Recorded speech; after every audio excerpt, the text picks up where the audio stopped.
unatakiwa kuwa na asusa, yani mlo kabla ya mlo wa mchana, au wazungu wanaita snacks. Okay. Usikae muda mrefu katikati ya breakfast na lunch. Yes. Kuwe na kitu. Ndio. Kwamba mtu anakula kulingana na kazi anayoifanya. Kila kundi uguse. Yani kwenye sahani ile kila kundi angalau iwe na component pale. Hapo tuelewane. Usiku mtu anapaswa kula nini?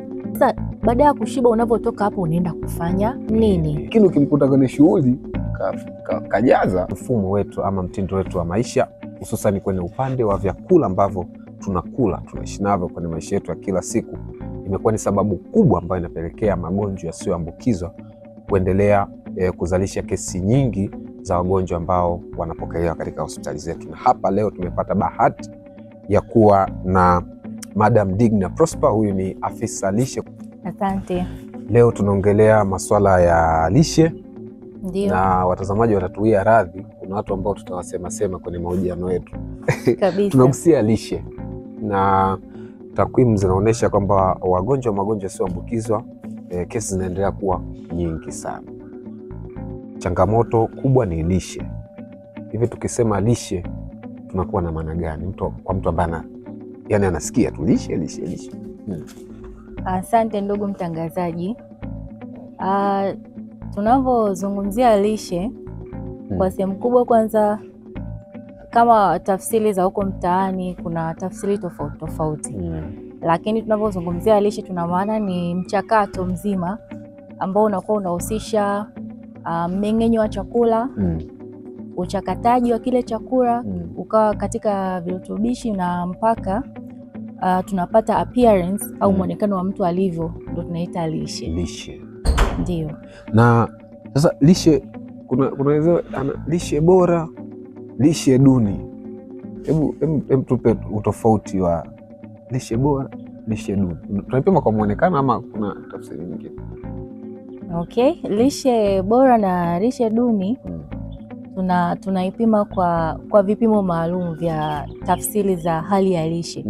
Kwa hiyo kuna vipimo tofauti. Na kwa watoto na watu wazima vinatofautiana. Na tunaposema huyu mtu ana lishe bora, ina maana kuna kipimo ambacho tutakifanya kama ni uzito na urefu. Mara nyingi ndio vipimo ambavyo vinatumika katika kutafsiri hali ya lishe. Vivyo hivyo kwa lishe bora, lakini kuna vipimo vinaingia ndani zaidi. Viko vya kupima labda wingi wa damu na yenyewe, na pia tunakuwa tunatafuta hali ya lishe ya mtu, je, ni bora au ni duni? Ndio. Hivi mtu mwenyewe anaweza kujipima ama kujijua kwamba, unajua kuna ile mtu anamwangalia jamaa ana lishe mbaya, huyo jamaa ana lishe, kuna vile vipimo vyetu vya macho na venyewe mtu anaweza kujipima ama kujijua kama ana lishe bora ama lishe duni, au mpaka aje kwenye vipimo vya kitaalamu? Kwa hali ya kawaida kwa kumwangalia mtu, hiyo sasa inakuwa ni dhana. Yani kwa kumwangalia tu huwezi ukasema kwamba mtu ana hali nzuri ya lishe au ana hali duni. Huwezi ukajijua. Sasa unapokuwa unaumwa malaria utakuwa na dalili, lakini ili uthibitishe lazima uende kwenye kipimo. Kwa hiyo kuna vipimo kwa ajili ya kupata ile tafsiri ya ile hali yako ya lishe, kama ni duni au kama ni bora.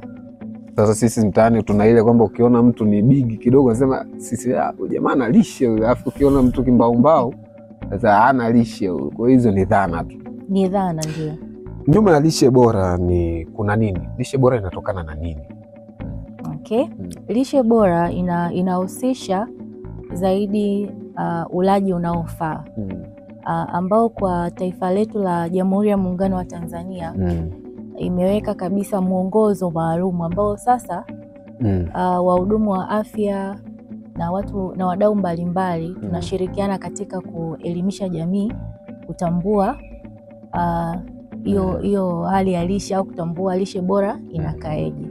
Kwa hiyo kuna mwongozo maalum ambao unahusisha nini ule unatakiwa kulaje, ili kusudi uweze kujua kwamba unaenda katika hali nzuri ya lishe. Ndio tuguse hapa sasa. Tule nini? Okay. Tule nini?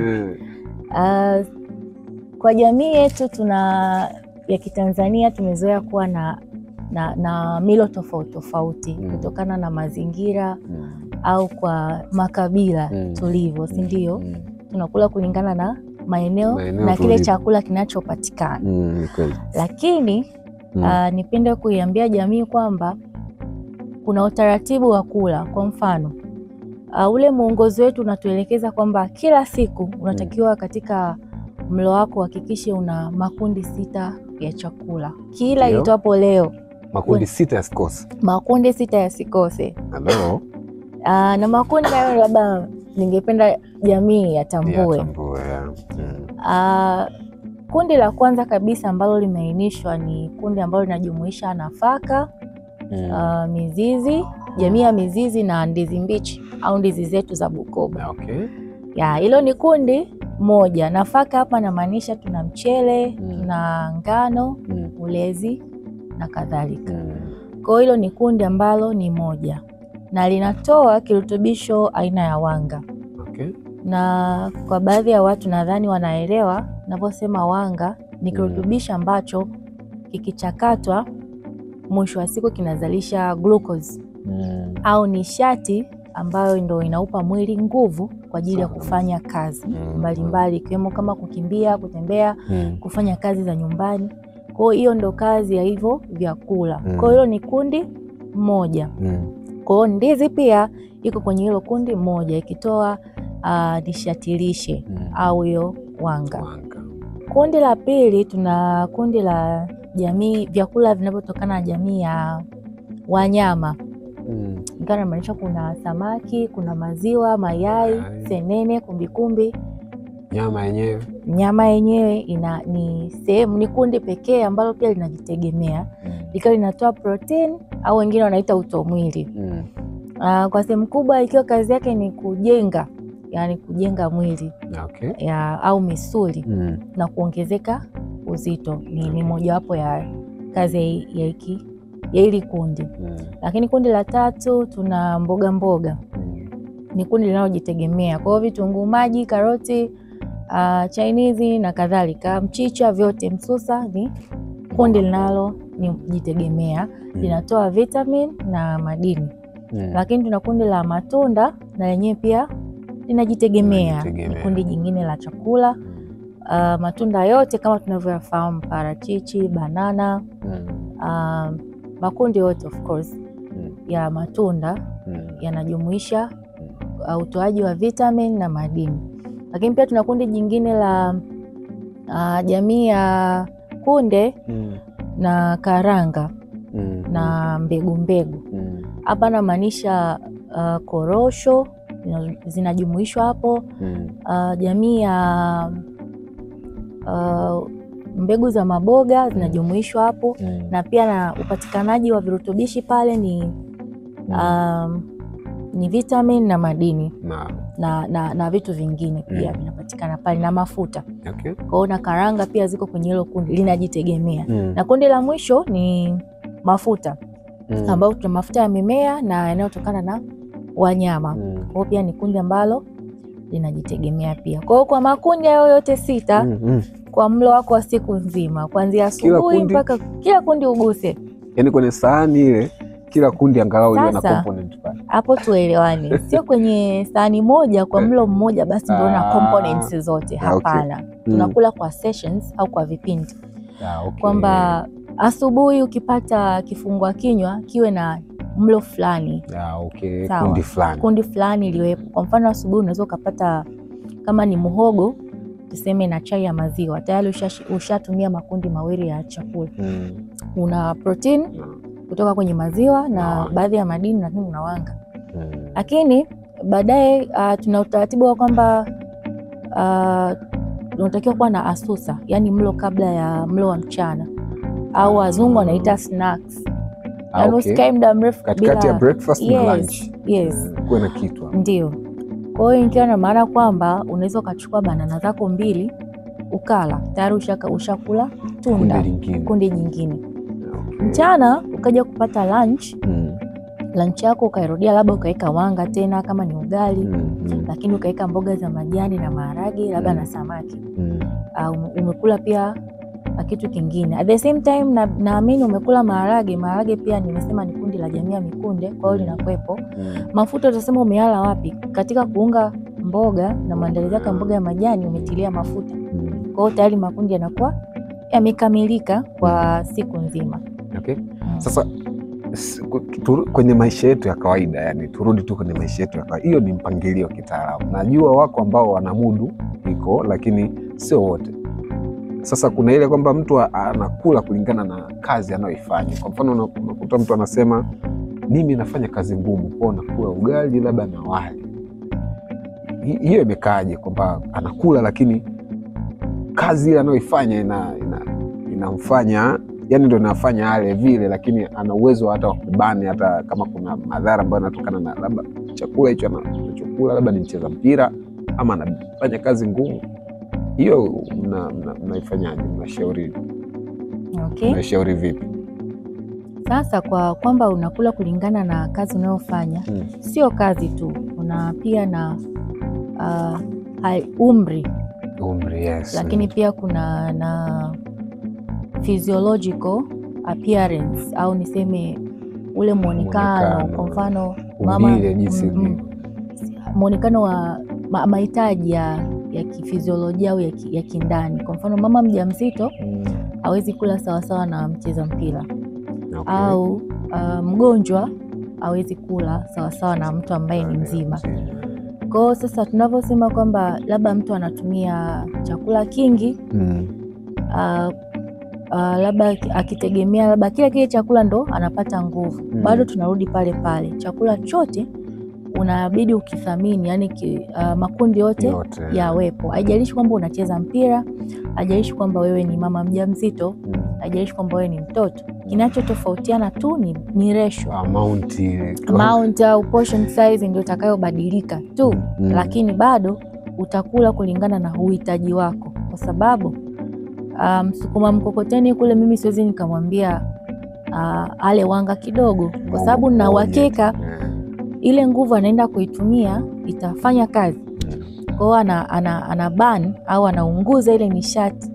Kwa hiyo nitamwambia ale mboga za majani, atakula nyingi, bado wanga ataweka wa kutosha, bado na matunda atakula ya kutosha. Tofauti na mtu ambaye anaamka na kukaa au anaenda ofisini na kutulia, nitamwambia punguza kiwango cha wanga, kwa sababu wewe muda mwingi hushughulishi mwili, umetulia tu. Kwa hiyo ndo ni portion size. Au huwa inatokea nini? Yaani kuna mtu unakuta anakula mlima lakini iko vile vile tu, yani akienda kupima uzito wake, yani lakini ukimkuta kwenye shughuli kajaza, huwa inatokea nini? Yani kwamba kwaje kwamba unakuta mtu anakula chakula kingi. Ndio. Labda tunakutana kwenye mashughuli unakuta mtu anafunika kweli kweli, lakini body size yani iko vile vile. Ndio ile wanasema watu wembamba wanakulaga, yani bado ni mwembamba vile, lakini ukimkuta kwenye shughuli sio kitoto. Huwa inatokea nini yani? Sawa. Sasa hizo ni expectations au niseme ni matarajio mtu anayokuwa nayo, kwamba nikienda kwenye shughuli kuna vyakula vya aina tofauti tofauti, na kwenye shughuli kuna vyakula ambavyo hujawahi kuvila na hauvili kila siku. Huenda yule mtu sio ratiba yake ya kila siku, ni kwa sababu tu ameona na kile chakula, kwa hiyo anakuwa na matamanio ya kwamba ale ni excess au ale kwa ziada zaidi, sawa, kufurahisha umati, lakini pia kwa haja zake mwenyewe atarudi kwa vile vile. Hatujui anavyotoka pale utaratibu wake wa kula nyumbani ukoje. Huenda hali vile anavyokula kwa muda ule, ile ni kwa sababu tu amekutana na kile chakula. Ile ratio ulizozungumza, portion ya chakula inapaswa kuaje kulingana na zenye muda wa siku, kwamba asubuhi, mchana na usiku? Maana kuna mtu mwingine usiku ndo anafunika sana, mchana labda kuna mwingine anaweza mchana hata akishinda njaa sio shida, kwa sababu anakuwa hivi na hivi anaweza, lakini usiku mtu anasema siwezi kulala njaa usiku kwa sababu nitafanyaje usiku? Ile kiwango kinapaswa kuaje kati ya breakfast, lunch pamoja na dinner? Sawa, asante. Sasa kwa portion size kwa mtu mzima, mimi ninachotegemea, nimesema narudi pale pale kwenye kazi unayofanya. Watu wengi asubuhi tuko active na tunafanya kazi tofauti tofauti. Kwa hiyo kama uko active, ina maana kwamba wengi tunaingia katika shughuli za kutumia nguvu. Kama ninaenda shambani, au naenda kufanya kazi ambayo itatumia viungo kufanya movement, ina maana breakfast yangu au kifungua kinywa changu inabidi kiwe na cha nguvu haswa. Sawa, yani kiwe kinatosheleza kwamba nikila nitashiba. Sasa baada ya kushiba, unavyotoka hapo unaenda kufanya nini? Mara nyingi mimi huwa nasemaga kadri masaa yanavyokwenda punguza nini? Chakula, kiwango cha chakula. Kwa mfano kama usiku, majority au walio wengi tunapumzika, ni wachache ambao labda wanakuwa na activity extra. Kwa kama una uhakika kwamba sasa hivi ninaenda kulala, ya nini kupakia ugali au wali au chakula kingi kwa mara moja wakati unajua unaenda kupumzika? Ile ni kuchosha mwili na kutafuta madhara mengine. Kwa hiyo ni muhimu kadri masaa yanavyokwenda, kulingana na shughuli unaokuwa nayo au kazi unaofanya, punguza kiwango cha chakula, au jiulize ninavyomaliza kula hapa ninaenda kufanya kitu gani? Sawa, sio kwa sababu unakula kwa sababu unatimiza ratiba ya siku. Hapana, ninavyomaliza kula hapa naenda kufanya kazi gani? Kwa sababu madhara yanayokuja kutokana na kile chakula ni kwamba intake au input unaoiweka na output kama haviendani, yani utapata shida. Tunapata energy imbalance, mwisho wa siku ndo tunakuja kupata hayo magonjwa, aidha upungue uzito au uongezeke uzito. Katika hali ya kawaida, kwa experience yako ya maisha yetu ya Kitanzania, usiku mtu anapaswa kula nini? Kwa wale ambao tunajua usiku familia nyingi ni tunapumzika. Usiku tunapaswa kulaje? Maana kuna wengine usiku ndo tunaemea hasa.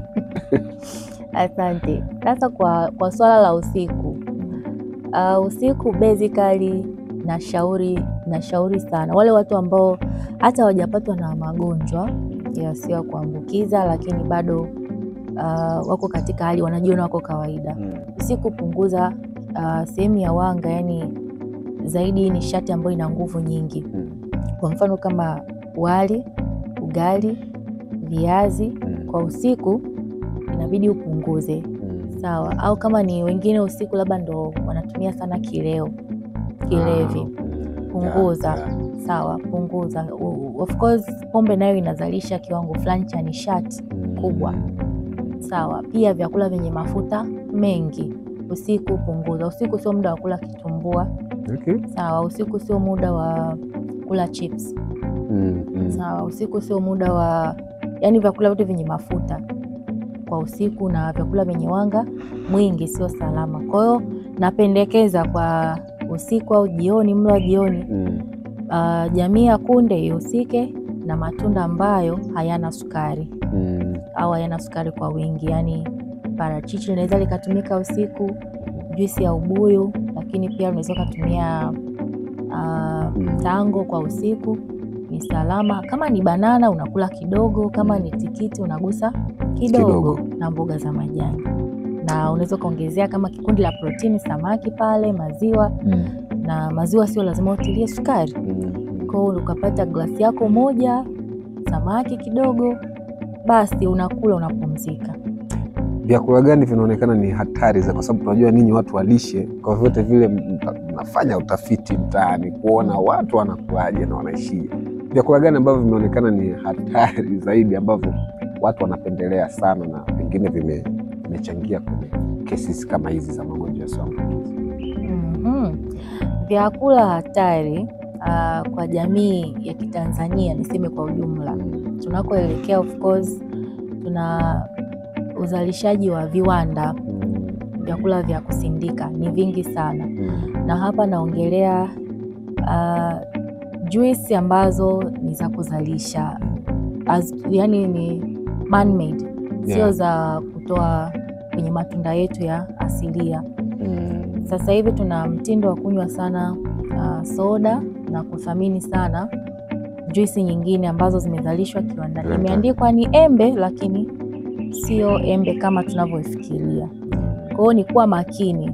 Vile vyakula vina changamoto kubwa sana, vyakula vya kusindika. Lakini pia fast foods au vile vyakula vya haraka kama chips, nasema burger, cake. Yes, ni vyakula ambavyo watu wengi wanapendelea kuvila wakiwa wajui kwamba mwisho wa siku vinaenda kuleta changamoto. Kwa hiyo tupunguze, ndo vyakula ambavyo vinatuletea shida. Okay.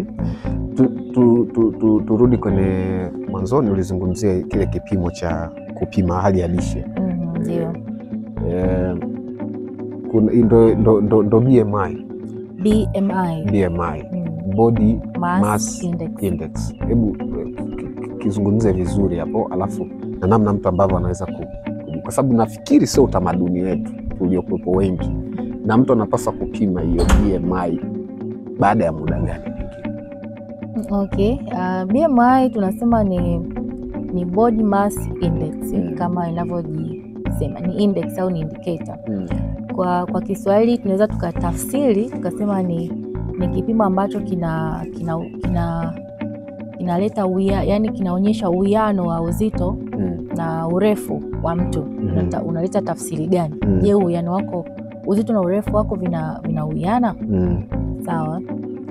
Kwa hiyo ndo hicho kipimo ambacho tunapima, na mwisho wa siku kuna cut off points au kuna zile level ambazo tunasema huyu mtu katika hatari baya au ni duni, ni kile kipimo. Okay. Na ni kwa muda gani mtu apime? Ni kuwa na mazoea ya kupima kwa sababu mara kwa mara, lakini kwa sababu kina bezi kwenye uzito, angalau basi kila mwezi itakuwa ni vizuri zaidi kujua kwamba uzito wangu na urefu wa ubadiliki mara nyingi, lakini uzito utabadilika. Kwa hiyo angalau kila mwezi basi mtu akiwa na mazoea ya kupima na kujua hali yake ya lishe ikoje, inakuwa ni kitu kizuri. Kwenye cut off points hapo kukoje? Na mimi nijijue, maana nimepima tu juzi kati hapa. Sawa. Nikajikuta kama nakwenda. Actually what ni uzito unagawiwa kwa mita za mraba au tunasema kilogram per meter square.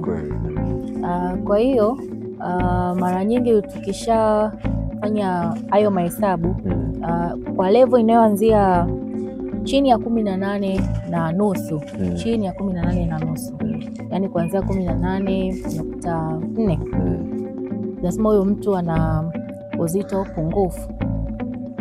Mbona ni mbaya? Ni mbaya. Okay. Lakini kuanzia 18.5 exactly mpaka 24.9, nasema yule mtu ana hali nzuri ya lishe au hali yake iko vizuri. Lakini pia kuanzia 25.0 mpaka 29.9, huyo mtu anakuwa na uzito uliozidi. Sawa. Uliozidi. Mbona ni hatari? Sasa hapo unaanza kuingia kwenye hatari ya kupata magonjwa yasiyo kuambukiza. Lakini kuanzia 30.0 na kuendelea, ambao unaweza kukuta mwingine anaenda hadi 40, ile tunasema na uzito ulio kithiri. Kwa hiyo hao tayari ni watu wawili ambao wanakuwa katika wanalishe duni. Ile pia ni lishe duni. Uzito uliozidi ni lishe duni. Na uzito uliopungufu ni lishe duni. Okay. Kwa hiyo ndio hivyo. Na kwa mtoto, kwa sababu watoto sasa hivi na wenyewe wako exposed kwenye vyakula tofauti. Mfumo watoto wanapaswa kula nini? Kwa sababu kuna magonjwa ambayo sisi wakati tunakuwa tulikuwa tunawasikia kwa watu wazima, lakini sasa hivi ukienda mashuleni kuna watu umesoma nao unasikia na magonjwa ambayo zamani tulikuwa tunasema sio kawaida kwa umri wetu, lakini sasa hivi kwa watoto imekuwa ni kawaida. Watoto wanapaswa kuhudumiwa vipi kwenye Asante. Sasa kwa watoto yako makundi mawili. Kuna wale chini ya umri wa miaka 5, lakini kuna wale miaka 5 mpaka 19 ambao pia ni wako shuleni. Watoto ni uangalizi wa wazazi. Kwa hiyo sisi wazazi ndio tunawajibika kuangalia watoto katika ulaji wao. Kwanza kabisa watoto inabidi wale, bado narudi kwenye yale makundi 6 ya chakula. Lakini pia tangu kutungwa mimba kwa mtoto mpaka kuzaliwa, mama mjamzito inabidi aanze maandalizi ya lishe au ya ulaji unaofaa akiwa mjamzito, ili ule mtoto anapozaliwa, tunapokuja kuendelea naye huku, tukabiliane na hayo matatizo, kwa sababu matatizo mengine wanazaliwa nayo watoto, sio kwamba yanaibuka ghafla. Kwa mfano, kuna watu wanazaliwa na shida ya moyo, ni swala ambalo limeanzia kule mama akiwa mjamzito. Wengine wanazaliwa na kisukari, huenda imeanzia katika hali ya ujauzito. Kwa hiyo ni swala ambalo linaanzia mbali. Sasa tukija kwa watoto ambao walishaanza kula, tuepuke sana wazazi kuwapatia watoto junk foods au vyakula visivyo na virutubisho. Yaani sehemu mtoto akilia kidogo basi ana pipi, akilia kidogo basi ana soda, biskuti. Hapana.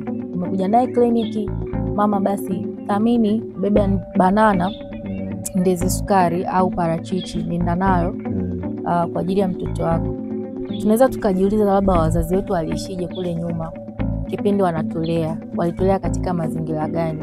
Kwamba kila nikilia labda napewa nini? Chemsha muhogo, pack, weka kwenye container, nenda nao. Mtoto akilia mpatie kile kitu. Mfundishe hivyo mtoto katika mazingira ya kuelewa kwamba athamini vyakula ambavyo ni vya asili, kuliko kila siku akiona andazi unampa, ukiona mkate unaona ni sawa, kitu ambacho sio salama. Kwa hiyo watoto tuwafundishe kula vyakula ambavyo ni sahihi au ni vinatoka kwenye asilia, kuliko vyakula ambavyo tunavikuta tu vimekuja ni chipsi, ni sawa tu unampa mtoto. Na rika la shule hivyo hivyo, watoto pia wapate breakfast kabla ya kwenda shule, wapate vifungua vinywa au kifungua kinywa kabla ya kwenda shule ambavyo ni salama, sio tu chai yenye sukari. Mtoto anapata hiyo, anaondoka, anakula nini? Yaani mzazi jiulize, kwa sababu yule mtoto anaenda kutumia akili darasani. Akili haijengwi kwa kitu kingine, ni chakula anachokula. Unachomlisha mtoto wako ndivyo na mindset yake na uwezo wake wa kufikiri utategemea ni nini anachokiingiza tumboni. Kuna connection kubwa kati ya tumbo na ubongo. Sawa, anakula nini?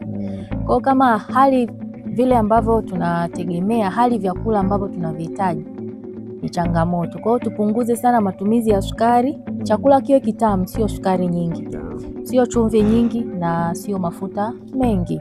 Fundishe mtoto kwamba muhogo sio lazima ukaangwe, unachemshwa. Kiazi sio lazima kikaangwe, kinachemshwa, na unaweza ukakila vizuri ukaepukana na haya magonjwa.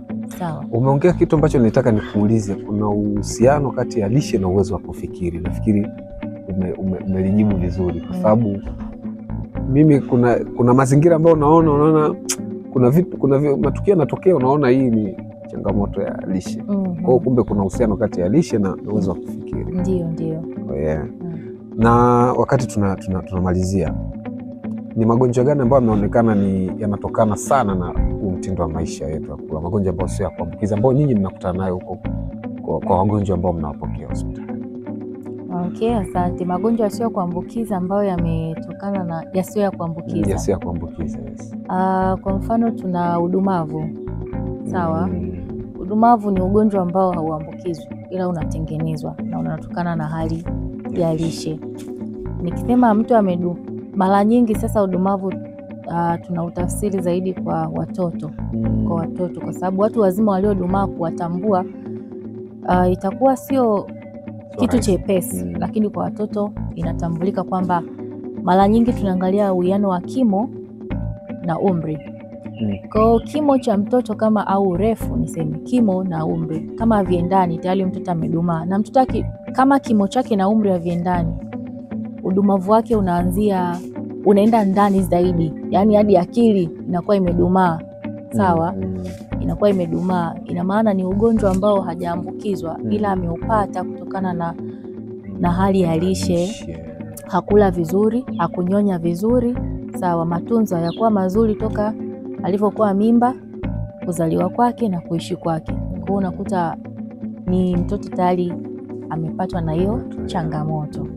Lakini kuna magonjwa mengine kama of course nadhani ni kwa sehemu kubwa nao uelewa wa udumavu ndio naoona ni changamoto. Lakini pia kuna ukondefu.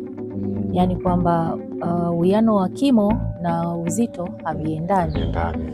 Huo ukondefu pia hauambukizwi, ni hali ya lishe tu kwamba mtu misuli yake, uzito wake umepungua of course. Kwa hiyo inawapata watoto, lakini zaidi ni watoto ndio wahanga. Sukari, pressure, stroke ni vitu. Sukari, pressure, stroke ni magonjwa ambayo yasiyo kuambukiza na ukikuwa sijakupata. Ni sawa, sukari, pressure, stroke na pia na kansa ni magonjwa yanayotokana pia na vyakula, kwa sababu kwa sehemu kubwa sio tu yanasubiria uzeeni. Niseme ni magonjwa ambayo tunayatengeneza katika umri wa ujana, utoto, kwa kuzingatia ni kitu gani tuna kila sisi kama sisi. Kwa hiyo ni magonjwa hayo yote, pressure, stroke, kisukari, ni magonjwa ambayo yanatokana na lishe duni, yani kutopata lishe sahihi. Tumalizie, kama kuna chochote ambacho ungependa kuzungumza na watu wanaotutazama kuhusiana na issue ya lishe na mtindo wetu wa maisha. Labda tu ningependa kuiomba jamii kwamba tujifunze kuthamini asili yetu, vitu vya nyumbani. Tuthamini vyakula vyetu tulivyonavyo, lakini tuwe na utaratibu wa kutumia mboga za majani na matunda katika kila mlo, iwe sehemu ya ratiba yetu. Shukrani sana, na tutaendelea kukukonsulti kwa sababu ni elimu endelevu. Sisi tunakushukuru sana na tunaamini tutaendelea kuelimisha jamii kadri tutakapokuwa tunapata nafasi ili tuwasaidie ninyi. Asante. Shukrani sana, karibu sana. Asante sana.